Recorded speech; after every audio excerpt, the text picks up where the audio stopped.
Imagine, if you will, a medieval village. Okay, setting the scene. Yeah, so the year is something like 1348, right? And the bubonic plague is just sweeping through the continent, completely devastating the population. Just absolute terrifying destruction. Exactly. People are terrified. They are, dying in the streets. The economy has ground to an absolute halt, and the local authorities are just desperate for answers. So what do? They look for a reason. Right. They look up at the night sky, they spot a strange comet passing by, and they declare with absolute certainty that this celestial body is poisoning the air. Wow. Yeah, it sounds ridiculous to us now. It does. Or, perhaps the panic takes a darker turn. They decide that the baker 3 towns over, or a marginalized group within their own city walls, is secretly brewing a potion that's making everyone sick. Because they have to blame someone. Exactly. They have absolutely no concept of a microbe. They have no idea what a bacterium is. So they are looking at this microscopic biological reality, and they are trying to solve it with superstition, with scapegoats, and with wild guesses. They are completely, tragically blind to the actual mechanics of their own suffering. Yes. It is a profound misalignment between the nature of the problem and the tools they are using to try and understand it. I mean, because they lack the vocabulary, let alone the scientific method to illuminate the actual threat, they are basically forced to fight shadows. And fighting shadows never works. No matter how much energy or resources you pour into it, it never cures the disease. And that image, that total tragic blindness, is exactly where we are starting today. Welcome to today's deep dive. Whether you're commuting to work, prepping for a major meeting, or you are just insanely curious about the hidden gears that turn human history, we are thrilled you're here with us. Always glad to be here. Because today, we are going to ask a question that might just flip your entire understanding of human progress completely upside down. What if our modern definition of peace is completely wrong? That is a massive question. It really is. What if we, today, sitting in the 21st century with our smartphones and our satellite networks, are treating global conflicts with the exact same scientific ignorance as those medieval peasants treating the bubonic plague? It forces us to look in the mirror, doesn't it? And ask an incredibly uncomfortable question.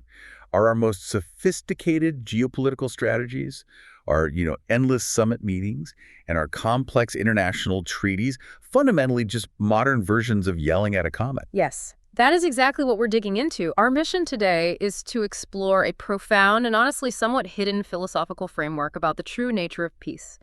We are going to look at the secret psychological war that this framework claims is happening right now. And not on a battlefield, right? Right. Not on a battlefield, but in our schools and our living rooms. And Arid finally will examine humanity's terrifying but awe-inspiring leap into what is described here as the third dimension. Now, our source material for this deep dive comes from a fascinating collection of writings centered entirely on the themes of education and peace. That's some really intense material. It is, and I want to be really clear right up front. The material we are analyzing makes some incredibly radical, sweeping claims about human psychology, about the broad arc of history, and about the very foundation of how we raise our children. It really pulls no punches. Not at all. Right. So we are here to objectively unpack these ideas. We aren't here to endorse them or to take any political side, but simply to guide you through this highly provocative framework so you can weigh these massive concepts for yourself. And to do that effectively, we have to approach this with an incredibly open mind. I mean, the ideas we are unpacking essentially demand that we tear down our most deeply held foundational assumptions. Which is not easy to do. No, it challenges the very lexicon we use when we talk about society, conflict, and human development. Yeah. It requires us to step completely outside our accepted norms and view our own civilization through an entirely different, highly critical lens. Okay, let's unpack this. The core argument starts with a massive, almost dizzying swing. It presents the idea that humanity, despite all of our incredible technological advancements, has absolutely no actual science of peace. Right, which sounds counterintuitive at first. Yeah, because we have a highly developed, incredibly well-funded science of war. We know all about ballistics, satellite surveillance, troop logistics, and weaponized drones. We have algorithms that can predict the exact blast radius of a missile. We are experts at destruction. Complete experts. But when it comes to peace, we are scientifically illiterate. And this illiteracy can be traced back to how we define the word itself. Currently, society defines peace merely as the cessation of war. Right. It is a completely negative definition. It's defined entirely by what it is not. What's fascinating here is how dangerous that negative definition really is. I mean, consider the danger of that through a medical lens. Think about a human body that is invaded by a deadly microbe. Okay. A violent biological war takes place inside that person. The immune system battles the infection, the fever spikes to dangerous levels, the body is completely ravaged by the effort to survive, and then, tragically, the body loses the battle. The person dies. Oh, wow. Okay, I see where this is going. Right. At a funeral, we stand over the grave and we say, "May they rest in peace." The biological war is over, the struggle has ceased. But the stillness of a corpse is not health. That is a brutal comparison. It is. But treating the end of a military conflict as peace is identical to looking at a corpse and calling it cured. Yeah, just because the fighting stopped doesn't mean anything is actually fixed. Exactly. True peace has to be a positive, vibrant force. It requires the active triumph of justice, the presence of systemic harmony, and human flourishing, not just the traumatized silence of the defeated. That distinction changes everything about how we view history. To really drive this home, let's look at a metaphor that completely shifts the paradigm. Imagine a breathtaking palace. Picture it. It is filled with priceless works of art, ancient tapestries, intricate marble architecture, and brilliant libraries. It represents centuries of human genius gathered in one magnificent place.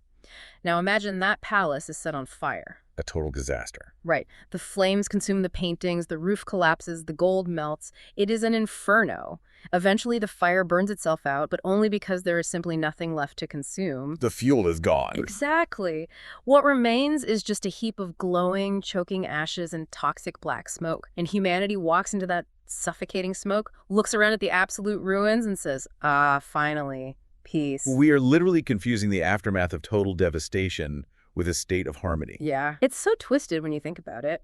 And if our only metric for peace is the absence of active gunfire the moment the palace stops actively burning, then we remain completely blind to the underlying sickness that caused the fire in the first place. We're just looking at the ashes. Exactly.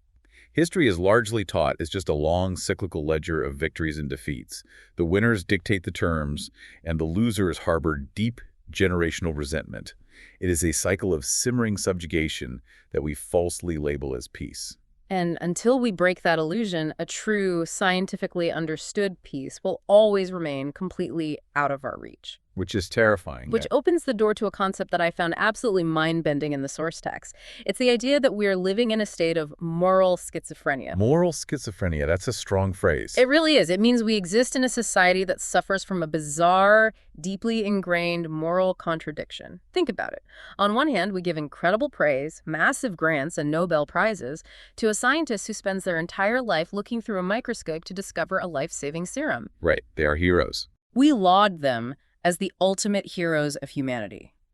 But on the exact same day, we give even higher praise, exponentially more funding, and massive national parades to the genius engineer who invents a weapon capable of wiping out an entire nation in a matter of seconds. It's wild. We celebrate the savior of life and the ultimate destroyer of life with the exact same enthusiasm. Exactly. The moral principles underlying those two achievements are diametrically opposed, yet we embrace both simultaneously. It points to a massive, glaring blind spot in our understanding of ourselves. We have spent centuries mastering external energies. I mean, we learned to split the atom, we harness the power of combustion. We manipulate gravity and aerodynamics to fly to the moon. Right. Yet the internal energies of the human mind, the psychological forces that drive us to build a state-of-the-art hospital on Monday and bomb a city block on Tuesday, remain completely unstudied. They are totally feral. We are absolute masters of the physical universe, but total novices when it comes to navigating our own inner landscape. But let me push back on this a little bit, because I think a lot of people listening might be thinking the same thing. Go for it. If we are so advanced scientifically, if we have mapped the human genome and we are building artificial intelligence, why does this moral schizophrenia still exist? Surely we study the causes of conflict. We definitely study them. Right. We have entire university departments dedicated to sociology, economics, and political science. We analyze resource scarcity, border disputes, historical grievances, and trade imbalances all the time. Are we really just willfully ignoring our own psychology? Or are we just dealing with an incredibly complex geopolitical reality where bad actors exist?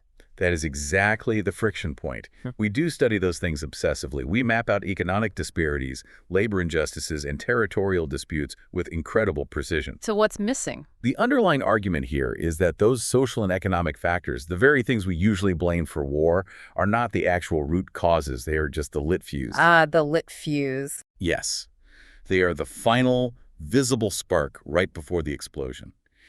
If you spend all your time studying the chemical composition of the fuse, you will never understand the immense, hidden powder keg of human psychology that the fuse is attached to. That makes a lot of sense. The deep-rooted causes of human conflict remain shrouded in what is essentially a moral chaos. We are trying to solve a profound psychological and spiritual crisis using only the language of economics and politics. It's like trying to cure a viral infection by analyzing the patient's bank account. Exactly. It doesn't work. So to truly understand how blind we are to these deep psychological causes of war, we have to look back at how historically blind we were to the causes of physical disease. Which brings us to the most expansive and honestly shocking historical comparison we are going to look at today. The plague. This is where the text gets really grim. Yeah, it does. Now, we often think of war as the ultimate great destroyer of humanity. But historically, plagues killed far, far more people than wars ever did. Just to put this in perspective, looking at historical data from historians like Hecker and H.G. Wells, the Great Plagues wiped out over 25 million people. Which is just an unfathomable number. And at the time this framework was being developed, that was a staggering figure that surpassed even the unimaginable death toll of the First World War. In the 14th century alone, the plague killed 10 million people in China before sweeping brutally through Russia, Asia Minor, Egypt, and Europe. It literally threatened to extinguish the human race. And what makes this comparison so crucial is not just the sheer scale of the destruction, but the psychological reaction of the human beings living through it. How did they react? Well, when the plague hit, it didn't just bring death. It brought total societal collapse. Productive labor stopped entirely. Famine followed the disease because no one was working the fields, and widespread madness followed the famine. Total chaos. A huge portion of the survivors literally lost their minds due to the sheer incomprehensible trauma. It was an apocalyptic scenario. And yet, because they lacked a scientific method, because they couldn't see the microscopic reality of the bacteria, humanity had to invent an explanation. Because the human brain cannot tolerate a void of meaning. Right, especially when faced with terror. So they had to construct a narrative to make sense of the carnage. And the narratives they constructed were absolutely wild. Look at the historical anecdotes about scapegoating the unseen. From Homer all the way through the Middle Ages, the default human response to a biological epidemic was to blame evil individual. Hey, it's human nature to want a villain. Yeah, exactly. There are records from the historian Dio Cassius writing in 189 AD, seriously claiming that the plague devastating the Roman Empire was caused by villains who were paid to run around the streets shooting poisoned needles into people. Poison needles. Unbelievable. Then you jump forward to Pope Clement VI era, where the Jewish population was scapegoated and horrifically massacred because the general public genuinely believed they were poisoning the community wells. Just horrific tragedies born out of ignorance. Truly. And during a brutal siege in Naples, where 400,000 citizens and 3/4 of the besieging army died of disease, the Neapolitans were absolutely convinced the French were poisoning them, and the French were equally convinced the Neapolitans were poisoning them. The desperation to put a human face on a biological terror is astounding. It really is. The most striking example of this is from the Ambrosian Library in Milan. There are carefully preserved legal documents detailing the creation of a special court. What did this court do? This court tried and convicted 2 specific men of poisoning the public and causing the local epidemic. These 2 men were publicly executed to appease the terrified mob. That is insane. We look back at that now with our modern scientific understanding, and it seems absurd. We know it was a bacterium carried by fleas on rats. Executing 2 men in a town square did absolutely nothing to stop the bubonic plague. It was a complete illusion of control, a desperate performance of justice to mask total helplessness. And here is the absolute gut punch. We look back and laugh at the medieval folks executing 2 guys for a bacterial infection, but we do the exact same thing with war today. Yes. If we connect this to the bigger picture, it is identical. When a global conflict erupts, what do? We immediately look for our modern poisoners. We blame the Kaiser, we blame the Tsar, we blame Rasputin, we blame a lone assassin in We Sarajevo. are so desperate to put a single human face on a massive systemic failure of human psychology. Yes, and we make these massive political alliances, these incredibly complex treaties, hoping to create a balance of power to prevent the disease of war. But these alliances are just as scientifically useless as medieval plague They remedies. really are. In fact, they often make the situation exponentially worse, acting like a giant net that just drags more and more nations into the slaughter when the fuse finally hits the powder keg. Think about the implication of that. Even if every single nation on Earth signed a giant airtight treaty tomorrow to permanently ban war, it wouldn't solve the core problem. Why not? Because the leaders signing that paper would still be completely blind to the actual internal psychological causes that drive human beings to violence in the first place. Wow. It would be exactly like a medieval village signing a treaty to officially ban comets and poison needles. It feels like decisive action. It makes everyone feel safer for a moment. But it doesn't address the underlying biology, or in the case of modern conflict, the underlying psychology. So how did humanity actually beat the plague? We didn't beat it by hunting down more imaginary poisoners or signing better treaties. Definitely not. We beat it through a total revolution in science. We discovered the microbe and we discovered the rat. And once the invisible cause was made visible, it led to a revolution in how human beings live on a day-to-day basis. It led to the discovery of physical hygiene. And we have to be very clear about what the discovery of hygiene actually entailed. Okay. It wasn't just about fighting the disease directly, like inventing a better way to swat fleas. Right. It was a fundamental societal shift in how we view the human body itself. Mm. The goal of hygiene became building a strong, healthy organism. It was about fresh air, sunlight, proper diet, and sanitation. Preventative measures. Exactly. It was about creating an internal and external environment where the disease couldn't take root in the first place. You don't just kill the bacteria, you make the host inhospitable to it. And this shift completely inverted societal values. Prior to the discovery of hygiene, people genuinely believed that luxury, gluttony, and laziness were the ultimate privileges of life. They bragged about it. They did. If you were rich, you proved it to everyone by staying indoors in stuffy rooms, eating incredibly rich, heavy foods for hours on end, and never moving a muscle. People thought these habits were the reward of a successful life. They had no idea. They had absolutely no idea that these exact behaviors were making their bodies weak, toxic, and highly vulnerable to microscopic invaders. The things they loved and aspired to most were literally killing them. Suddenly, going outside into the sun, eating simple fruits and vegetables, and engaging in physical movement, things that a medieval noble might have viewed as acts of peasant labor or religious penance, became the new markers of a desirable, healthy life. It flipped everything on its head. The realization was profound. Yeah. You cannot just wait for sickness to arrive and then fight it.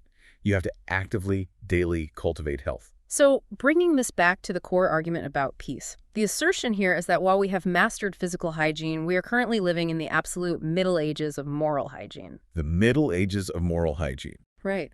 We treat greed, the obsession with accumulating vast, unnecessary wealth, and the desire to avoid actual meaningful work at all costs as the ultimate goals of modern life. We think the person who does the least amount of work for the most amount of money has somehow won the game of life. And this framework calls this a moral tuberculosis. It's a slow, invisible self-destruction of our own character. Yes, moral tuberculosis. The contrast is sharp and deeply unsettling. The plague, or in modern equivalent, war, is a sudden violent catastrophe. It is explosive and undeniable. Boom, it happens all at once. But this moral tuberculosis, the societal obsession with superficial wealth, apathy, and status, rots the human spirit incredibly slowly.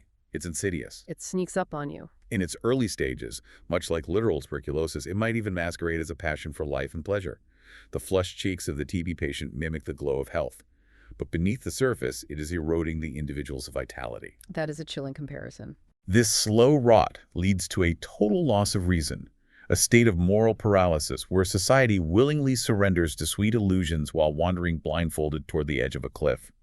It creates an underlying psychological sickness that makes the entire population highly susceptible to the sudden explosive plague of war. And if society is suffering from this inherited, intergenerational moral tuberculosis, the obvious question is, where does the infection actually start? Because we aren't born greedy. No, we are. We aren't born desiring to hoard wealth or bomb our neighbors. So where does the psychological rot begin? And the argument made here, with absolute conviction, is that this process of psychological infection begins at the very dawn of human life. It begins in childhood. This is the moment where the diagnosis of our societal illness pivots toward a radical, almost spiritual proposition for a cure. Okay, tell me more about that. To rebuild the human soul and achieve true, lasting peace, we cannot start by trying to fix deeply broken, calcified adults. The intervention has to happen much earlier. We have to start with the child. And the language used to describe the child in this context is incredibly elevated. We aren't just talking about being a bit more patient with toddlers. Not at all. The concept here is that we must approach the child not as a dependent creature to be molded into our image, but essentially as a messiah, a savior capable of entirely renewing humanity. It suggests we need to approach the child the way the Magi approached the manger-bearing gifts, humbling ourselves and following a star of hope. As adults, we have to completely dismantle our egos to even entertain this idea. It is a profound, earth-shattering paradigm shift. I mean, for centuries, the default assumption across almost all cultures has been that a child is essentially an empty vessel or a lump of unformed clay, that the adult must actively shape, mold, and discipline into a functioning member of society. Right, that's what we all assume parenting is. But the framework we are exploring argues that the child has their own distinct nature, their own internal teleological purpose, and their own hidden world. When you truly, scientifically observe a child, you don't just see a smaller, less capable adult. You witness a constant, unyielding conflict between the child's natural developmental needs and the adult's desire for control. Here's where it gets really interesting. I want to introduce an analogy here to help visualize this, because the idea that a child is doing something fundamentally different than an adult is crucial. Think about writing source code for a massive, complex software program. Okay, I'm following. The compiling phase, where the code is being translated into an executable program, takes time. It has its own internal logic. It requires a protected environment. If an adult comes along and says, "This compiling process is taking too long, it looks like nothing is happening, I want to use the software right now," and they interrupt the compilation to force the program to run. The whole system crashes. Exactly, it's corrupted. The period of a child's early life is exactly like that compiling phase. The concept is called spiritual gestation. Just as a physical embryo has a gestation period inside the mother's womb, where its only job is to grow in a protected environment, the child experiences a spiritual gestation outside the womb. A spiritual gestation outside the womb. Their only goal in those early years is what is referred to as incarnation, the literal manifestation of their unique human individuality. They are building a soul from the ground up. And that process of incarnation operates on laws, rhythms, and vital characteristics that are entirely alien to the adult world. Think about what drives an adult. External things, usually. Right. The adult is fundamentally a social creature. They are driven by external goals, by the aggressive transformation of their environment, by efficiency, and by social conquest. But the child, during this crucial period of spiritual gestation, is driven by an internal wisdom. They have a completely different agenda. They operate on a quiet, deliberate, natural rhythm of absorbing the world around them to meticulously construct their inner reality. To illustrate how fundamentally different these two phases of human life are, there's a fascinating religious analogy presented in the source material. It points to the life of Jesus to show this duality.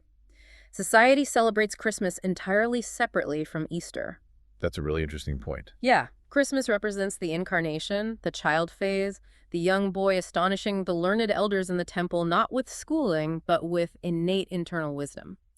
Easter, on the other hand, represents the adult social mission, the external impact on the world, the suffering and the teaching. So they are two distinct phases. Exactly. The argument highlights that the period of building the spirit is a distinct, sacred phase, totally separate from the adult phase of operating within the machinery of society. But the tragedy of modern human development is that the adult is entirely blind to this sacred process.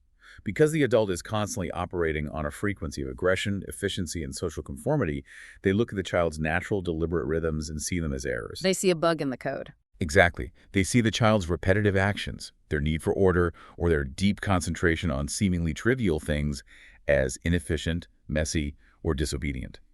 And so the blind adult who wields absolute power in the relationship decides they must intervene and correct the seeing child. But wait, let me pause here and ask you, the listener, to think about this. The language used to describe this dynamic is incredibly intense.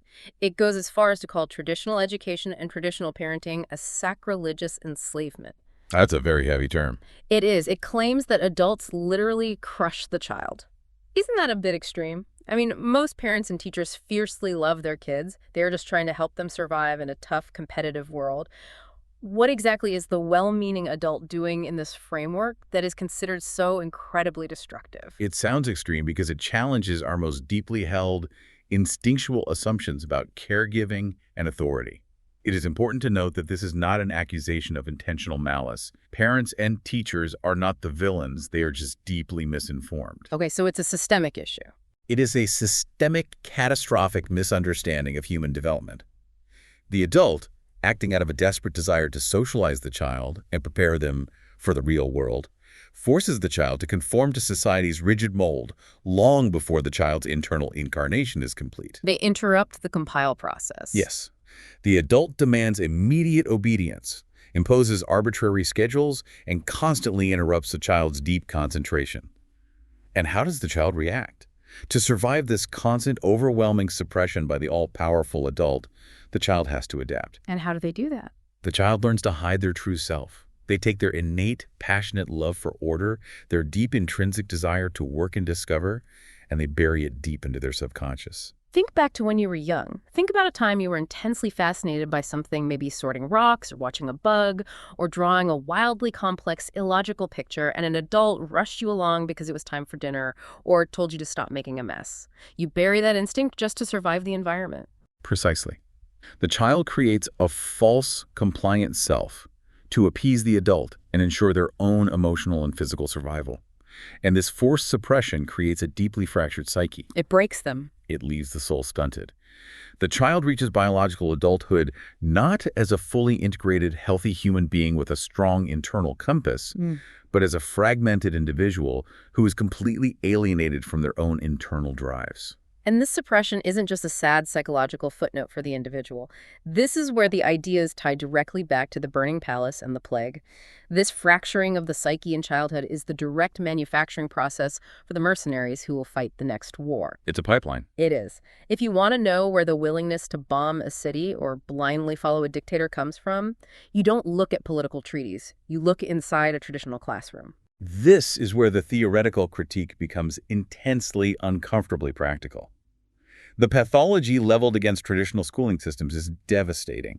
It argues that the standard classroom is not a place of enlightenment, but a controlled environment perfectly designed to cultivate the exact psychological traits required for mass warfare and totalitarianism. When you really analyze the specifics, it is chilling. Think about the mechanics of a traditional classroom. There is a demand for forced, blind obedience to the teacher obedience without any requirement for reason or justice. The teacher's word is law simply because they are the adult. Absolute authority. Then there is the use of public shaming. A child is made to feel humiliated in front of their entire peer group for making a natural mistake. Perhaps most disturbingly, traditional schools often actively punish children for showing natural compassion. Punishing compassion. That's so backwards. Right. Think about it. If a child sees their friend struggling with a math problem and leans over to whisper the answer and help them, they are harshly punished for cheating. But meanwhile, snitching on classmates, spying for the teacher, and ruthlessly outcompeting your peers on standardized exams are heavily rewarded. It's like a mini surveillance state. Yes. The entire system trains the child to view their peers as hostile rivals and to view the authority figure as absolute and unquestionable. We have to examine the lifelong psychological consequences of marinating a human being in that environment for their entire formative period. What happens to them? Well, when a child is constantly diminished, constantly graded, constantly ranked against others, and constantly threatened with public shame, they lose their fundamental belief in themselves. They develop a chronic internal panic. Panic. We don't usually call it that. No, and there's a brilliant observation here about how we often mislabel this panic. We call it shyness or timidity. We think it's a cute personality quirk. But when a child is terrified to speak up, it is actually a profound trauma response to an environment of constant judgment. Oh, wow. And when that shy, suppressed child goes into an adult, that unresolved panic mutates. It turns into a deep-seated frustration, a profound subservience, and a complete inability to resist immoral authority. This raises an important question, right? It brings up a thought experiment that is impossible to ignore. If you take a human being and for the first 18 years of their life, you teach them that blind obedience to an arbitrary authority is the highest virtue, and you instill in them an absolute irrational fear of public opinion and public shame, what kind of citizen does that actually produce? It produces a citizen who is perfectly fundamentally primed for tyranny. The classroom dynamic is the fertile soil for dictatorships. That's terrifying. It is. If a person's psychological foundation is built on feeling inferior and fearing the judgment of the group, their adult mind becomes paralyzed when faced with moral choices. They develop a blind reverence, even an idolatry, for infallible leaders who step in to act as surrogate teachers or fathers. They just transfer that obedience. Exactly. In this context, the very word discipline has been entirely corrupted. True discipline comes from within. It is self-mastery. The discipline taught in traditional schools, enforced through grades and detention, is merely a synonym for slavery. It is the training of a compliant subject, not the cultivation of a free citizen. Which leads perfectly into the concept of the mercenary mindset. There's a fascinating historical contrast made here. We look back at ancient mercenaries, men who would fight for any side, kill anyone, burn any beautiful city to the ground simply because someone paid them coin to do it, and we view them as barbaric. Right. We think we're so much better than that. We think we have evolved past that. But look at modern, so-called civilized humans. Are we morally any better? We are completely willing to destroy our own wealth. We will bomb the cities we spent centuries meticulously building. We will literally starve ourselves and our neighbors by destroying infrastructure simply because we are ordered to do so by a leader we have been psychologically trained to blindly obey since kindergarten. To illustrate the absurdity of this, consider the ancient Egyptians. The Egyptians were masterful builders. They created a massive, enduring civilization that lasted millennia. Incredible architecture. And they were wise enough to recognize a fundamental truth. The art of building a civilization and the art of war are fundamentally incompatible. So what did? They separated them. They hired it out. Exactly. They hired Phoenician mercenaries to do their fighting, while the Egyptians themselves focused entirely on agriculture, science, and architecture. They kept the destructive impulse completely isolated from the creative impulse. That's actually pretty smart. But today, we force both impulses into the exact same person. We demand that a modern citizen be a brilliant creator, a builder of society, an innovator, and simultaneously be ready to turn into an unquestioning destroyer the moment a war is declared. It creates a completely fractured consciousness. We are asking people to hold two completely opposite moralities in their heads at the exact same time. One morality that says build, love, create, heal, and another that says destroy, hate, kill, conquer. It's impossible. A truly healthy, unfractured mind simply cannot survive that contradiction. It would break. Yeah. But here's the hopeful part. This framework isn't just dark theoretical philosophy. There is a claim of actual proof of concept. The new child. Yes. This is based on decades of global observation, and we are talking everywhere from Native American communities to populations in Africa to the Siamese, Javanese, and Laplanders. The observation is that across all these incredibly diverse cultures, when children are removed from the traditional suppressive educational model and placed in an environment that actually respects their spiritual gestation. When they are allowed to just be. Right. When they are allowed the freedom to work, concentrate, and incarnate on their own timeline, a new child emerges. And this new child exhibits characteristics completely opposite to what we traditionally expect from youth. They demonstrate a spontaneous love for deep concentration. No forced attention spans. Right. They show a profound internal order and a natural, unforced discipline. They don't need to be bribed with gold stars or threatened with a dunce cap to learn. When the immense pressure to hide their true self is removed, their innate, healthy human psychology simply blossoms. They become deeply empathetic, focused, and self-directed. So what does this all mean? Essentially, projecting this forward, what does this actually mean for the future of conflict? The argument is that a truly healthy, integrated human being, one who is allowed to fully incarnate their spirit without being crushed by adult suppression, simply couldn't tolerate the moral schizophrenia of war. They wouldn't even understand it as an option. Exactly. If you raised a generation of these new humans with unbroken psyches, they wouldn't even view war as a complex political problem to be solved. They would view it as an incomprehensible absurdity. Like suggesting we solve a math problem by setting the school on fire. They couldn't build a civilization with one hand and bomb it with the other. Their minds wouldn't allow it. Exactly. For the fully integrated human, war wouldn't be a viable policy option. It would be recognized instantly as a barbaric relic, diametrically opposed to the very nature of civilized life. It's a beautiful vision. The core thesis here is profoundly optimistic yet incredibly demanding. The day humanity finally stops psychologically crippling its children is the very day the weapons will simply fall from our hands. The internal desire for destruction will vanish. Which is an incredibly beautiful, aspirational thought. But it leads to a very urgent, immediate question. Let's say we can cultivate this new child with an unbroken, healthy psyche. What kind of world are they going to inherit? That's the billion-dollar question. Because the world around us is changing faster than our biology can keep up with. And this brings us to the final, most visionary, and frankly terrifying part of the framework. Humanity's leap into the third dimension. To understand this leap, we have to look at the two absolute requirements for a lasting scientific peace.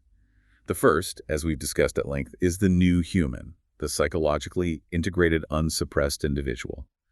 But the second requirement is an environment that matches that new human. A completely new environment. Yes, Yeah. a world with absolutely no barriers to human aspiration, where the wealth of the earth is accessible to all, not hoarded behind arbitrary national borders. The argument here is that the era of two-dimensional humanity is definitively over. Think about history. For thousands and thousands of years, human beings were entirely tied to the surface of the earth. We were stuck on the ground. We were bound by geography. We sweated like slaves, tied to the dirt, fighting endless, bloody, brutal wars over invisible lines drawn in the mud. Human history was essentially just a two-dimensional map of constantly changing borders. But then a massive cosmic shift happened. We learned to harness invisible energies. We learned to fly. And we cannot understate what flight means in this context. Flight isn't just a technological marvel. It is a profound philosophical rupture. It changes everything. It does. When a human being can take off from the ground and soar above the clouds, reaching any point on the globe without ever touching a road, crossing a physical border checkpoint, or navigating a mountain pass, the old two-dimensional rules completely evaporate. Humanity has physically, tangibly entered the third dimension, the atmosphere, the stratosphere, the boundless sky above. And to highlight how absurd our old dirt-bound mindset is in this new reality, consider these incredibly provocative, almost poetic rhetorical questions from the source text. Who owns gravity? Who can claim exclusive rights to the stratosphere? Who owns the short and long waves that carry the human voice across oceans in a fraction of a second? You can't fence those in. Right, because these energies, radio waves, solar power, aerodynamics, they are infinite. They are inherently boundless. The idea of a two-dimensional nation-state trying to plant a flag in a radio wave or build a border wall in the stratosphere is utterly ridiculous. That's completely absurd. Because these energies cannot be contained, fighting over them the way we fought over a patch of fertile dirt or a gold mine is mathematically and philosophically absurd. But this profound realization is where the most sobering apocalyptic warning is delivered. We are currently living through a technological transition that is as massive as a geological epoch shift. It's that big. It is the equivalent of ancient sea creatures learning to breathe air and walking onto land for the first time. However, there is a fatal lag. We are wielding the godlike powers of the third dimension. We can harness the atom, we can beam information globally in an instant, we can fly across continents in hours. But morally, Psychologically, we are still completely earthbound.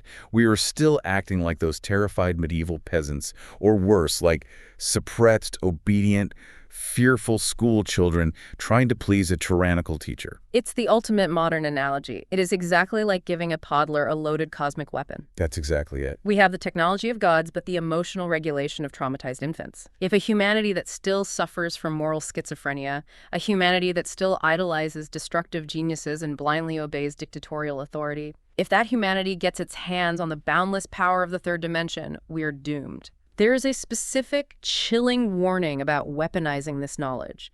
If we take our mastery of the microbe, cultivate deadly pathogens in labs, and drop them from the sky, bypassing all mountains, oceans, and borders, we will inevitably destroy ourselves. The image used to describe this is chillingly prophetic. We are sleeping on the surface of the earth, and it's about to swallow us. It is a stark, unavoidable ultimatum.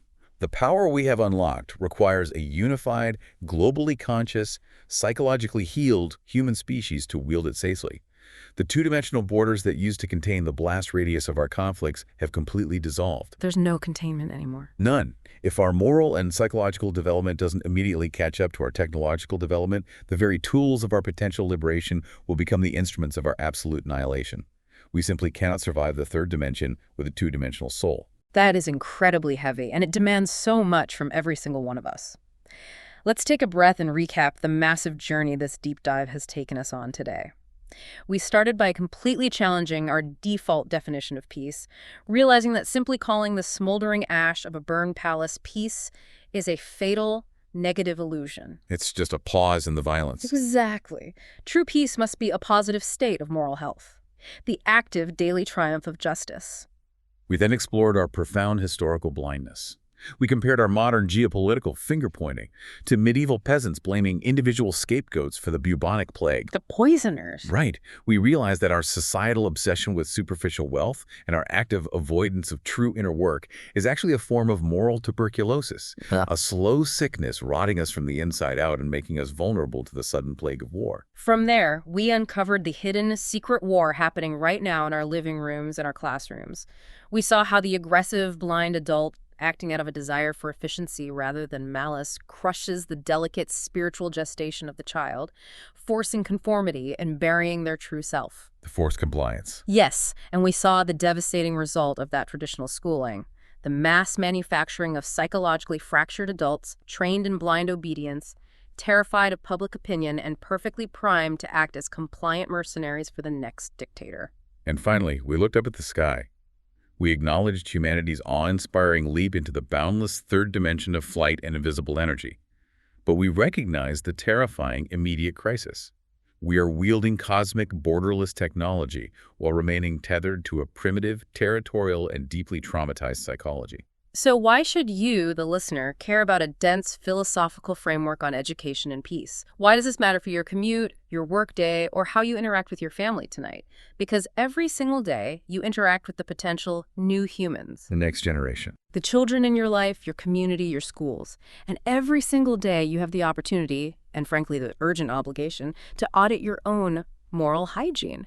When you make a decision today, at work or at home, ask yourself, are you acting out of a deeply ingrained fear of public opinion? Are you just following the crowd? Are you operating out of blind obedience to a societal expectation that you've never questioned? Or are you operating from a place of deep, integrated inner discipline and love?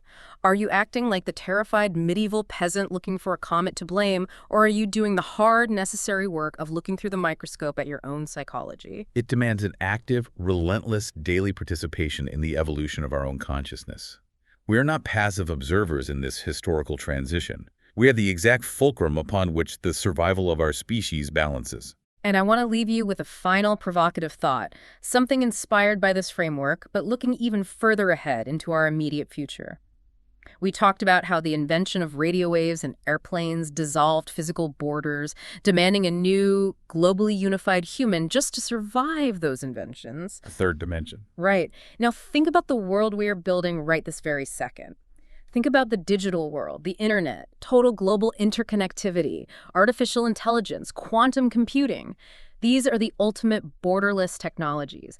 They are the third dimension on steroids. They exist everywhere and nowhere simultaneously. It's truly boundless. If a civilization needed a fundamentally new human with a healed, integrated psyche just to survive the invention of the airplane and the radio, what kind of human do we absolutely need to become to survive the technologies we are building today? That is, without a doubt, the defining question of our era. The technology is already here. The psychology must follow. We are standing in the medieval village looking up at the sky. The comet is passing over. The question is, are we going to keep shouting at the stars, or are we finally going to look inward? Thank you so much for joining us on this deep dive. Keep questioning the world around you. Keep looking past the illusions, and we will see you next time.